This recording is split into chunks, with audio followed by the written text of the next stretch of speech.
I hate doing intros, but what's good, YouTube? Coming back with another video. Today we're doing episode 12 of Attack on Titan.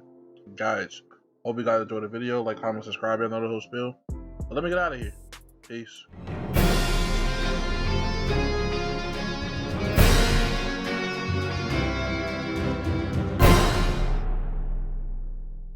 Alright, so episode 12. We got 4 more left. What did y'all think of this episode? Yeah, so like you said, there's 4 episodes left. I'm really trying to see how they're gonna wrap this up, considering that the manga isn't even done and they really got 4 episodes left. I'm hoping they do a second season, but I think this episode was interesting just because we actually get to see that Eren basically has a whole cult now. And they blew up, what was it, the commander? Yeah. Like, that was savage. I was like, That what? splat was nasty, bro. When I saw that, I was like, oh, they're going to use that chair to be like, it's an electric chair. Yeah, I for thought like they were going Eren to or torture something. Eren. But then, like, literally a few minutes after Armin and Mikasa leave out, Mikasa's like, yeah, I should go back and try to listen on him. It's a good thing she didn't, because if she did, she would have been dead right there, too. Yeah.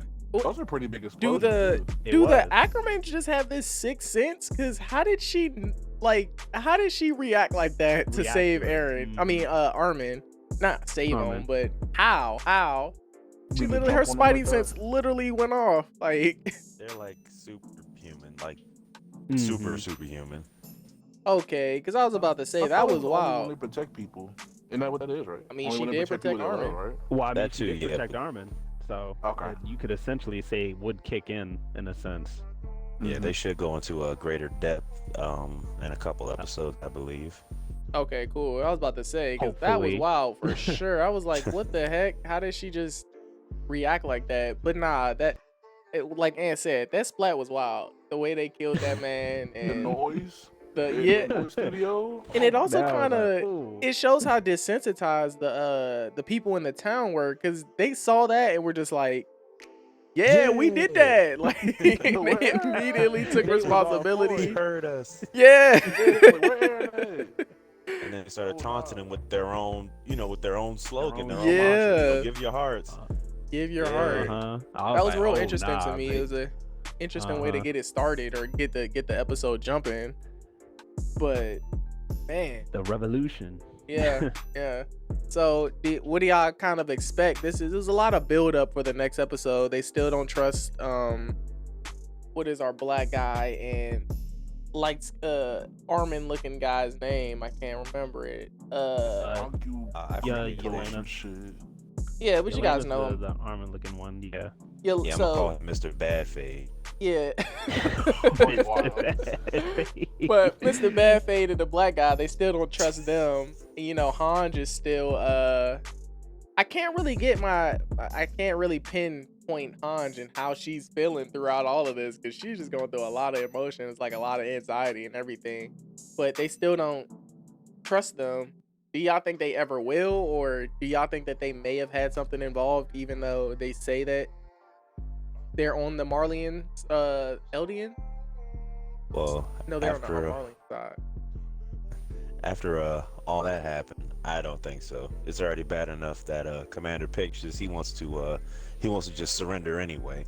Yeah. Mhm. He kind of Yeah. weak. Because he realized okay, there's no point, like they're in our ranks, and then on top of that, Eren's a threat. So what can you really do when you have all these moles and you don't know who's who and who's really on your side? Yeah.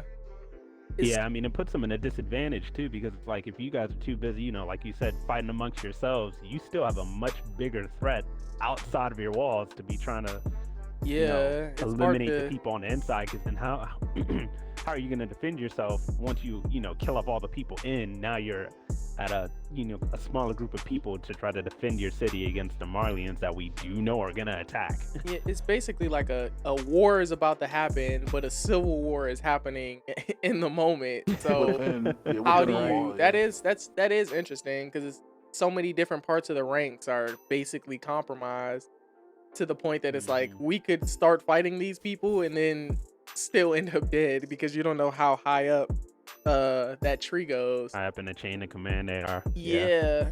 But do y'all believe Pixies? Do y'all think that they should surrender? You know, that it is a interesting situation.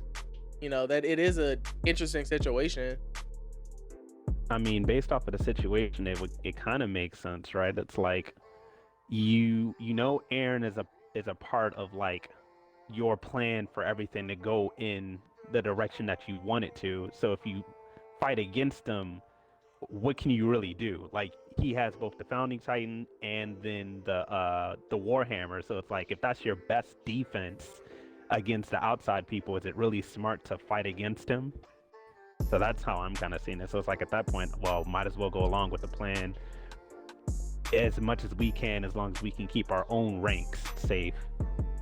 Yeah, because what you got, Khalil? there aren't too many people that can really harm Aaron anyway. The only people who could really tango with Aaron would be Levi, Mikasa, and of course Armin, who's the Colossal Titan.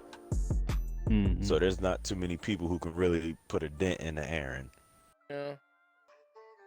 I was also kind of wondering, do y'all think he's trained at all with the not Founding Titan, but the Warhammer? Warhammer? Like, y'all think he's done anything to kind of train with it? There's about to be a war. I feel like at this point, they either have to trust Aaron, somebody has to keep an eye on Aaron, maybe let Levi walk with him. That's what I would have personally did, because regardless, he's right. Like, if I want to leave, I can leave. And also, a war is about to happen for sure. So get him as strong as possible with this other Titan ability that he has, and let's just hope for the best. It's really fingers crossed, no way you look at it.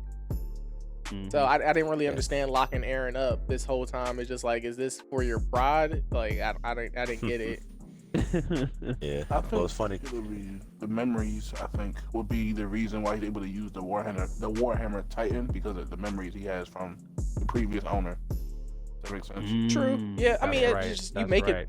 I don't know. That does make sense though, but it's so many different Titans. I feel like he should want to make it his own, especially because it's about to be a war. Like, you see the weakness that it has. Find a way to protect against that weakness, maybe. I don't know. What you got? I don't think he's gonna turn into the Warhammer Titan itself. I think he's just gonna turn like the regular one and kind of like manipulate that crystal form, but in his regular form. I don't think he'll actually turn into that Titan. He won't turn into a crystal himself. No, that makes I don't sense. think he's gonna turn into that one.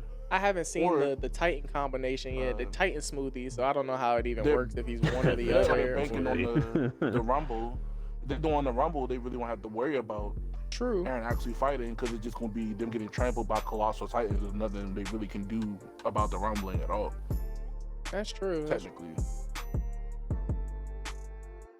I mean, I was about to say, this was definitely interesting, especially since, it seemed like Yelena was having her own secrets herself, kind of meeting up with Aaron, and then what's interesting is that, Aaron kind of made up the whole plan of infiltrating the Marleyan city and all that stuff by himself. It wasn't even Yelena like giving him, like steps to what he should do, or even talking to Zeke. Like he did all that on his own accord, and it all worked out somehow, which I thought was pretty interesting, that they said that. Yeah, it's everything right now. Just like, it's so much extra stuff going on. It's just they looking like they're down bad, especially because they're basically going against the world. So I mean, the world thinks they're devils, so they gotta figure this out and quickly. What do you think? Versus the world.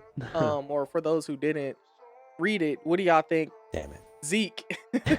What do y'all think is gonna happen when they meet Zeke, or when Aaron sees Zeke? Do y'all think that Aaron is really against them, and he's all in it for himself? Do you think that Mikasa or Armin would actually be able to convince or say anything to Aaron to change his mind on whatever he's thinking right now? I'm not sure. I feel like there is a reason why I feel like it was written to keep Armin and Mikasa away from Aaron like that, because they were trying to see him multiple times. They were just like, y'all can't go see him. I feel like it's something where people, I think it's either they think that Aaron would be able to convince them to come over to his side, or it'll go the other way, like you said, and they'll be able to convince him to kind of like calm down and let it settle, because his initial plan wasn't to sacrifice Historia and turn her into a Titan or whatever. Mm-hmm. But now that she's pregnant, it's like, are you still going to make her become the Beast Titan still? You know what I mean? Or is it going to be another way? Maybe like you could use some blood from her just to like, I guess, get a feel of how you can, you know what I mean? Something like that. Cause I don't know how that works. So, you know what I mean? No, you making sense. Hans did say that it was like we can test the rumbling to an extent. So it's like, what extent are we talking about? Is it like she giving Eren a little bit of blood to see if he can control someone out the wall, or you know what I mean? Like, what really can you do outside of Historia eating both of them and becoming the Titan? You know what I mean? Like, you know, what's the first Titan that was ever created? Ymir, whatever the fuck it was called. I bet I cursed. But like, you know what I mean? Like that. So No, you making sense. Yeah, I don't. Yeah, you feel what I'm saying? Yeah. It's. So that's 4 Titans in one, right? Mm-hmm. It'd be 3 Titans in one. And we haven't really seen them talk about it. And maybe it's something that Annie knows that would change the tide of this war or whatever. But they're clearly keeping it away from us. You know what I mean? Because Armin could have easily. Because I feel like if Armin could have touched the crystal and maybe seen something that Annie has seen, maybe he can go, oh, we don't have to do this because we could do this. Or maybe it's someone else that has royal blood out there that maybe Annie knew about, or something like that. But they're kind of like, you know, keeping Annie in this crystal and just keep flashing her on the screen, but won't let us really see anything. You know what I'm saying? Okay. Yeah. So, I mean, I don't completely understand the little touch the crystal thing. You know, she was trying to make it seem like he was being a perv, but I don't really get if is it just anybody touch the crystal that they understand who. I think it's Titan v Titan. I think it's passing. You know, you pass memories through. Titans pass their memories through the person, kind of like how Armin has Berthold memories now. Yeah. Okay. But see, I get like how he has that. But is it just by touching the crystal? I didn't remember that being an actual thing until this episode. No, I think he was just trying it. I don't think he was like. Okay. Well, no, I don't know, because he in season 3, I forgot who it was that showed Eren his memories. I think it was when he touched him. He got like the royal blood field, I think, or something like that, and it showed him his memories, and that's how he realized his dad and everything. So it might be through touch. But I think Eren knows that, but Armin and them wouldn't know that. So it's like maybe he would have touched it and got to actually connect with Annie. And Annie would have been like, "Leave me alone," or "I'm dead in here," or whatever, something. Leave me alone. You know what I mean? Like, nah, you make it sense. Yeah, I mean, it's it's still a lot on the table that we kind of have to touch on eventually, but overall, it's still. I don't know when the battle's gonna start, but I'm assuming either in the next episode or the one after that, because we still have to see what happens with Sasha and Falco when they meet when they meet the chef.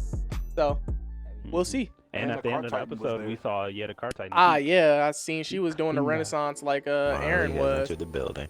And yeah, who knows? It seems like it's about to go down in the next two episodes. So we'll see, and we'll catch you guys on the next episode or the next episode of Attack on Titan.